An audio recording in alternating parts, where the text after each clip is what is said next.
कथा के दूसरे दिन भरत की कथा सुन लोग हुए भाव विभोर। पट्टी प्रतापगढ़ जगतगुरु शंकराचार्य स्वामी अभिमुक्तेश्वरानंद सरस्वती जी के राष्ट्रीय मीडिया प्रभारी शैलेंद्र योगी राज के यहाँ गांव शराय महेश पट्टी में शैलेंद्र योगी राज के बड़े पिताजी श्री लालमणि सिंह सुन रहे हैं भागवत कथा। आज कथा के दूसरे दिन कथावाचक राजेश पांडे गार्ग जी ने ध्रुव प्रहलाद चरित्र का जड़ भरत की कथा कही। संगीतमय कथा सुनकर श्रोतागण कृष्ण भक्ति में आनंदमयी होकर झूम उठे और भाव विभोर होकर खूब जय घोष के नारे लगाए।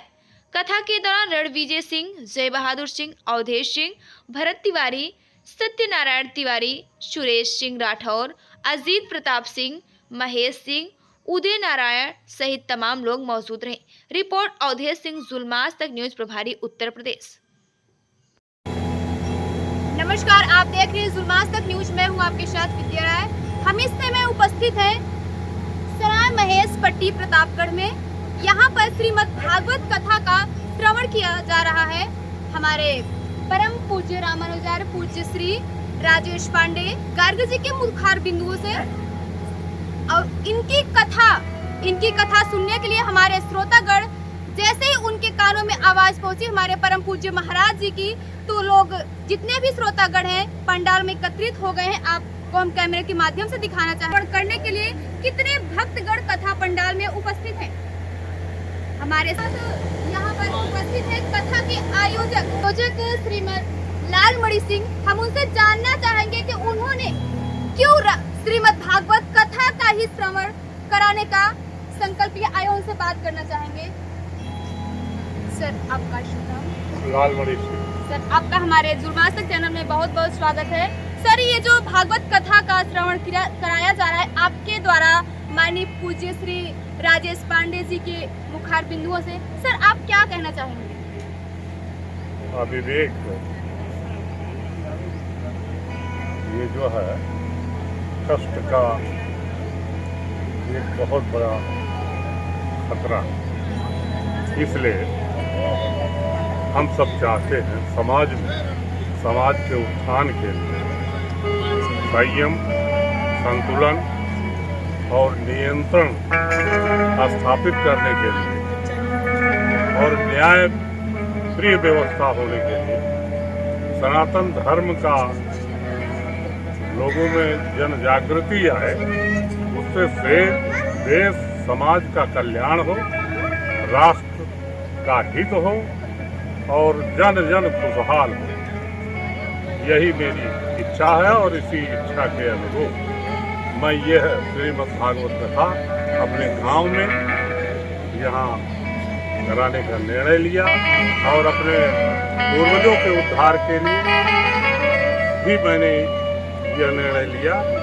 ऐसी मान्यता है कि इस तरह का कथा का श्रवण करने से हमारे पूर्वजों का उद्धार होता है। यही मेरा उद्देश्य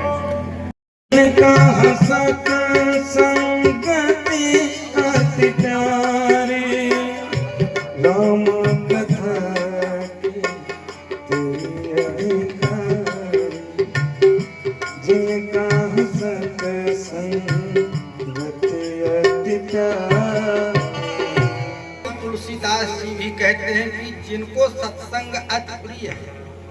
बहुत से लोग कहते हैं कि हमने कथा करा ली है, सुन ली है, करके पुकारा है और बाबा ने बड़ा सुंदर वर्णन किया है। धन्य धन्य गिरि राजकुमारी,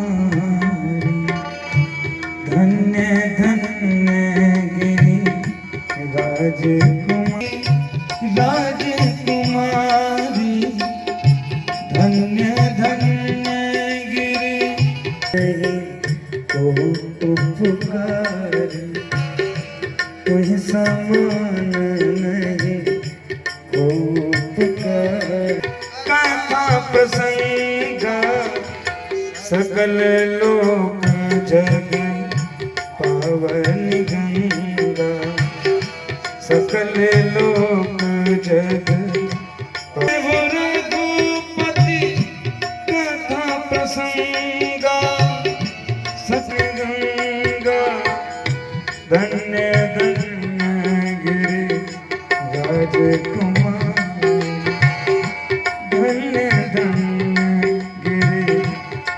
मुझे कुमार। बाहर कभी न आऊंगा, मैं तो अब गर्भ से बाहर कभी न आऊंगा। दूर घनश्याम के चरणों से नहीं जाऊंगा। अंदर से बालक ने कहा, पिताजी गर्भ से बाहर तो नहीं आऊंगा। तब व्यास जी कहते हैं कि बेटा क्यों नहीं आए, आओ।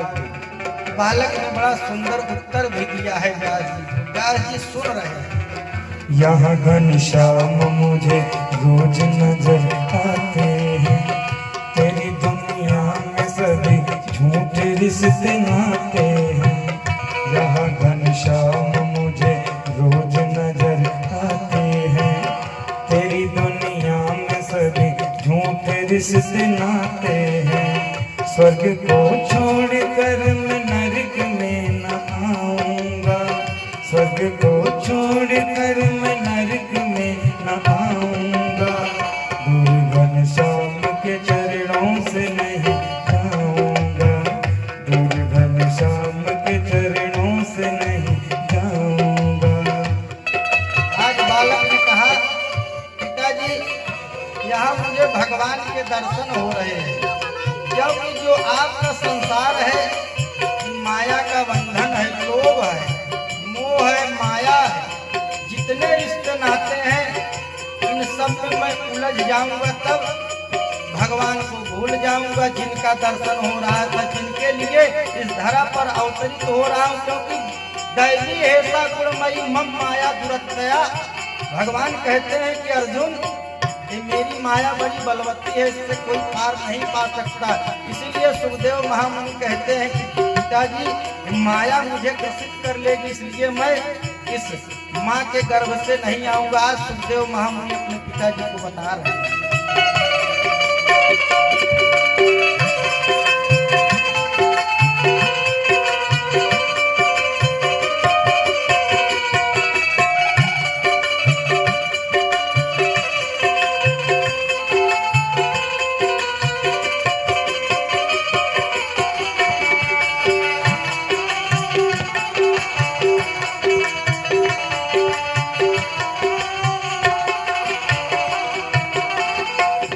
कर तुम कहीं हरि नाम का गुणगान करो, मुझको आने के लिए ऐसे न मजबूर करो। बज कर तुम कहीं हरि